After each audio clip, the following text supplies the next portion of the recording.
আমরা কি জানি দাঁতের ফ্লসিং কি জিনিস? দাঁতের ফ্লসিং মানে হচ্ছে যে একটা সুতার মতো থাকে ফ্লস, যেটা দিয়ে আমরা প্রত্যেকটা দাঁতের মাঝখানে মাঝখানে পরিষ্কার করি। কারণ আমরা যখন দাঁত ব্রাশ করি, ব্রাশটা না সবগুলো দাঁতের যে শক্ত একটা টাইট কন্ট্যাক্ট থাকে, সেই কন্ট্যাক্টের ভিতর ব্রাশটা ঢুকতে পারে না। সো ফ্লস গিয়ে ওই খাবারগুলা ক্লিন করে নিয়ে চলে আসে। তারপরে যখন আপনি টুথব্রাশ করেন তখন টুথপেস্টটা ওই ক্লিন জায়গাটাতে যায় এবং ব্যাকটেরিয়া ওখানে আর ক্যাভিটি তৈরি করতে পারে না। সো বাংলাদেশে অথবা ধরেন পুরো পৃথিবীতে বহু বহু বহু মানুষ আছে যাদের মুখে ক্যাভিটি হচ্ছে জাস্ট শুধুমাত্র একটা কারণে। কারণটা হচ্ছে ওরা ফ্লসিং করছে না।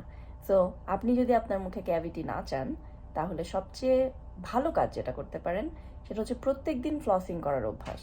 আর ফ্লসিংটা করতে হবে দাঁত ব্রাশ করার আগে, কারণ খাবার যেটা জমেছিল সেটা বের হয়ে চলে আসবে।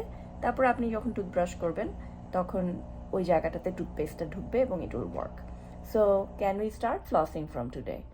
And if we don't know what is flossing, let's keep watching. আমি আর আমার ফিউচার ভিডিওগুলোতে কথা বলবো কিভাবে ফ্লসিং করতে হয়, ফ্লসিং কি জিনিস।